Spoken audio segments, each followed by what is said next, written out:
సమీరమ్న recipes. ఈరోజు మనం మంచి రుచికరమైన ఆరోగ్యకరమైన మినపగారెలు, అందులోకి కాంబినేషన్గా నేను 2 చట్నీలు కూడా ప్రిపేర్ చేశానండి.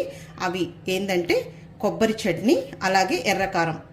ఈ 2 చట్నీలతో ఈ మినపగారెలు తింటే సూపర్ టేస్టీగా ఉంటుందండి. దీనికి తోడుగా మనం వేడి ఇడ్లీలతో కానీ దోశలతో కానీ సర్వ్ చేసుకోవచ్చు. కాబట్టి ఈరోజు ఈ 3 ఎలా తయారు చేసుకోవాలో కావలసిన పదార్థాలు, తయారీ విధానం ఒకసారి చూద్దామండి. ఎంత క్రిస్పీగా ఉన్నాయి చూడండి. ఈ విధంగా మనం మినపగారెలు చేసేసుకొని ఇలా కొబ్బరి చట్నీ అలాగే ఎర్రకారంతో తింటే సూపర్ టేస్టీగా ఉంటుందండి. ఈవినింగ్ టీ టైం స్నాక్గా చేసుకోవచ్చు, లేదు మార్నింగ్ బ్రేక్ఫాస్ట్ కూడా చేసుకోవచ్చు.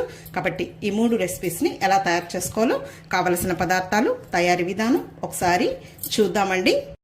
ఇక్కడ నేను ఒక 1/2 కేజీ మినప్పప్పుని ఒక 2 సార్లు శుభ్రంగా వాష్ చేసిన తర్వాత ఒక 2 పెద్ద గ్లాసుల నీళ్లు వేసి నైట్ అంతా సోక్ చేసి పెట్టానండి. లేదు మార్నింగ్ అయితే మినిమం ఒక 5-6 గంటలన్నా ఈ మినప్పప్పు అనేది నానితే మనకు గారెలు అనేది చాలా బాగా వస్తాయి.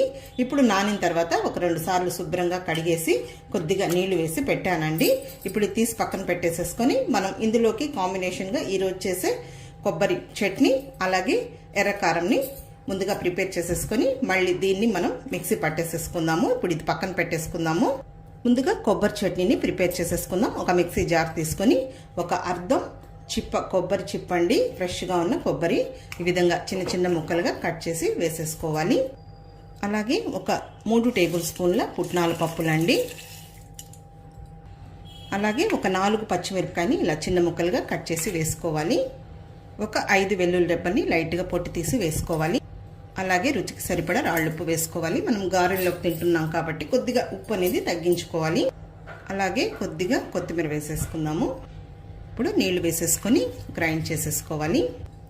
ఓకే అండి, కొబ్బరి చట్నీ రెడీ అయిపోయింది. చూడండి, ఈ విధంగా మిక్సీ పట్టేసేసుకోవాలి. కావాలంటే ఇందులో నీళ్లు వేసుకోవచ్చండి, లేదు ఇలా గట్టిగా కూడా ఉన్నా కూడా బాగుంటుంది. ఇప్పుడు ఈ కొబ్బరి చట్నీని ఒక గిన్నెలోకి తీసి పక్కన పెట్టేసుకుందాము. నేను మిక్సీ జార్లో కొద్దిగా నీళ్లు వేసి కలుపుతున్నానండి. ఇప్పుడు కలిపేసేసుకుందాము. ఇది పక్కన పెట్టేద్దాము. ఇప్పుడు ఎర్రకారంని ప్రిపేర్ చేసేసుకుందాం. మిక్సీ జార్ తీసేసుకొని ఒక 15 ఎండుమిరపకాయలు తీసుకోవాలి. ఇవి మరీ పెద్దవి కాదండి, కొద్దిగా చిన్నవిగా ఉన్నాయి. ఇప్పుడు ఇందులో ఒక మీడియం సైజు ఉల్లిపాయని ముక్కలుగా కట్ చేసి వేసుకోవాలి. అలాగే ఒక మీడియం సైజులో ఉన్న టమాటోను కూడా చిన్న ముక్కలుగా కట్ చేసి వేసుకోవాలి. ఒక 15 వెల్లుల్లి రెబ్బలను కూడా లైట్గా పొట్టు తీసి వేసుకోవాలి. ఇప్పుడు రుచికి సరిపడా రాళ్ళుప్పు వేసుకోవాలి. ఉప్పు కొద్దిగా తగ్గించుకోవాలి.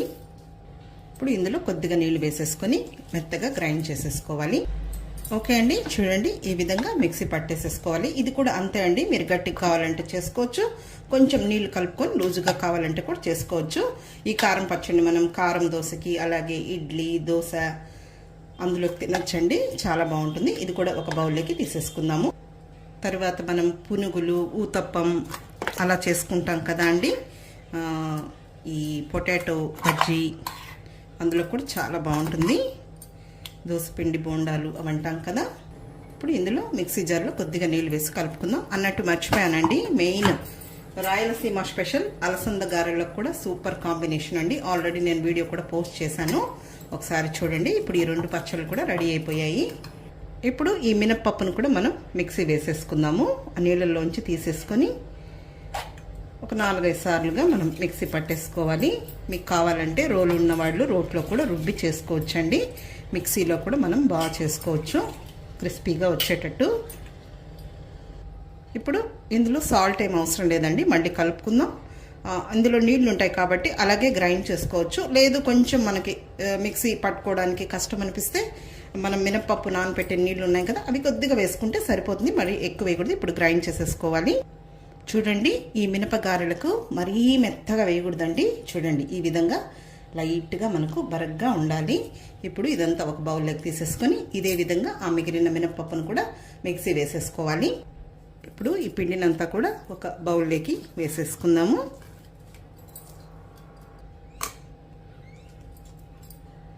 ఇప్పుడు నేను మిక్సీ పట్టేశానండి అంత మినపప్పుని. ఇప్పుడు ఈరోజు నేను ఈ మినపగారెల్ని ఉల్లిపాయలు వేసి చేస్తున్నానండి. ఉల్లిపాయలు లేకుండా కూడా చేసుకోవచ్చు, ఆ కాంబినేషన్ కూడా నేను ఈసారి మీకు వీడియో అప్లోడ్ చేస్తాను. ఇక్కడ ఒక 3 పెద్ద ఉల్లిపాయని చిన్న ముక్కలుగా కట్ చేసి వేస్తున్నాను. ఒక 4 పచ్చిమిరపకాయని చిన్న ముక్కలుగా కట్ చేసి వేస్తున్నాను. కొంచెం పచ్చిమిరపకాయలు వేసుకుంటే బాగుంటుందండి తినేటప్పుడు పంటికి తగులుతూ. తర్వాత ఓ గుప్పెడు కొత్తిమీరని సన్నగా చాప్ చేసి వేసుకోవాలి. అలాగే కరివేపాకును కూడా ఒక గుప్పెడు తీసేసుకొని సన్నగా చాప్ చేసి వేసేసుకోవాలి. ఇప్పుడు ఇందులో ఒక 1/2 టీ స్పూన్ జీలకర్ర వేసుకోవాలి. జీలకర్ర ఫ్లేవర్ బాగుంటుంది. అలాగే రుచికి సరిపడా సాల్ట్ కూడా వేసుకుందాము. నేనైతే అల్లం ముక్కలు వేయనండి, మీకు కావాలంటే కొంచెం అల్లంని సన్నగా చాప్ చేసి వేసుకోవచ్చు. ఇప్పుడు ఇదంతా కూడా బాగా కలిపేసేసుకోవాలి. వంట సోడా కూడా ఏం అవసరం లేదు. చూడండి, పిండి అనేది ఈ విధంగా ఉండాలి. మనం ఉల్లిపాయలు వేసాం కదా, అలాగే సాల్ట్ కూడా వేసాం కాబట్టి మళ్ళీ కొంచెం లూజ్ అవుతుంది. అయితే మనం కలిపేటప్పుడు ఆ ఉల్లిపాయని ఇలా కొంచెం మిక్స్ చేస్తూ కలిపామంటే ఫ్లేవర్ అనేది బాగా దిగుతుంది. చూడండి, పిండి అనేది ఈ విధంగా ఉండాలి. ఓకే అండి, ఇప్పుడు మనం కొబ్బరి చట్నీకి పోపు వేసేద్దాం. స్టవ్ వెలిగించుకొని, సారీ అండి స్టవ్ వెలిగించలేదు, ఇప్పుడు వెలిగిస్తాను. 1 టీ స్పూన్ నూనె వేసాను. ఇప్పుడు స్టవ్ వెలిగించానండి. నూనె వేడెక్కింది. 1/4 టీ స్పూన్ ఆవాలు, 1/4 టీ స్పూన్ మినప్పప్పు, 1/4 టీ స్పూన్ జీలకర్ర వేసాను. ఇప్పుడు ఇవి వేగాయి. స్టవ్ ఆఫ్ చేసేసుకుందాం. ఒక 2 ఎండుమిరపకాయలని తుంచి వేసేసుకున్నాము. అలాగే కొద్దిగా కరివేపాకు. కొబ్బరి చట్నీలో వేసేసుకున్నాము. అంతే అండి. ఇంకా మనం మినపగారెల ప్రాసెస్ చూద్దాము. గారెలు తట్టుకోవడానికి ఈ విధంగా ఒక ప్లేట్ పెట్టేసుకొని ఈ విధంగా ఒక గిన్నె పెట్టేసుకోవాలి. ఇప్పుడు ఇలా ఒక కాటన్ గుడ్డని తడిపి వేసేసుకోవాలి. ఇంకా ఈ పిండిని మనకు ఏ సైజులో కావాలనో ఆ సైజులో ఈ విధంగా బాల్స్ చేసేసుకొని వడలు తట్టేసుకోవడమే. చేతికి కొంచెం నీళ్లు తడుపుకోవాలి. అలాగే ఈ క్లాత్ పైన కూడా మనం వడ తట్టేటప్పుడు కొంచెం నీళ్లు వేసుకోవాలి. ఇంకా నేను ఈ సైజులో తీసుకున్నాను పిండిని. ఇప్పుడు ఈ విధంగా తట్టేసుకోవాలి. మరి పలుచగా కాకుండా అలాగని మందంగా కాకుండా మధ్యలో హోల్ పెట్టేసుకోవాలి. ఆయిల్ పెట్టేసుకొని ఫ్రై చేసేసుకుందాము. ఇప్పుడు స్టవ్ వెలిగించుకొని ప్యాన్ పెట్టుకొని డీప్ ఫ్రైకి ఆయిల్ వేసేసుకుందాము. వేడెక్కిందండి. ఫ్లేమ్ని మీడియంలో పెట్టేసుకొని ఒక్కొక్కటే వేసేసుకోవాలి.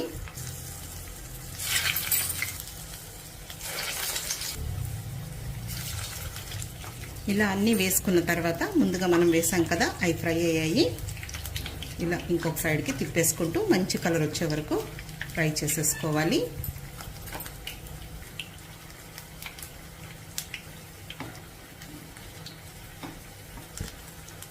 హై ఫ్లేమ్కి మీడియం ఫ్లేమ్కి అడ్జస్ట్ చేసుకుంటూ ఫ్రై చేసేసుకోవాలి. ఓకే అండి, ఇప్పుడు ఈ గారెలు వేగిపోయాయి. చూడండి ఎంత క్రిస్పీగా మంచి కలర్లో వచ్చాయి కదా. ఇప్పుడు తీసేసుకుందాము. ఇప్పుడు ఒక నాప్కిన్ వేసుకున్న ప్లేట్లోకి షిఫ్ట్ చేసేసుకుందాము.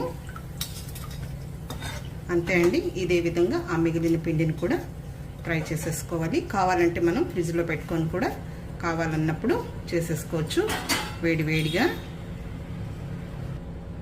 చూడండి ఎంత క్రిస్పీగా ఉన్నాయో.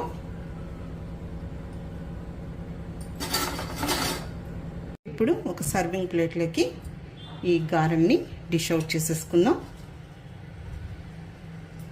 చాలా బాగుంటాయండి. ఈవినింగ్ టీ టైం స్నాక్గా చేసుకోవచ్చు. లేదు సాంబార్, పప్పు, రసం అలా చేసుకున్నప్పుడు కూడా మనం సైడ్ డిష్గా ప్రిపేర్ చేసేసుకోవచ్చు.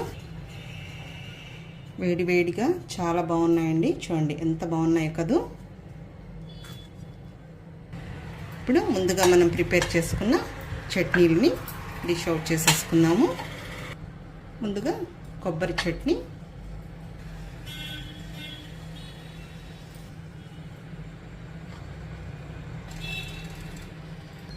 అలాగే రెడ్ చట్నీ అండి. మాకైతే గారెలు చేసుకున్న, ఆనియన్ బోండా చేసుకున్న ఈ కారం అనేది ఉండాల్సిందే.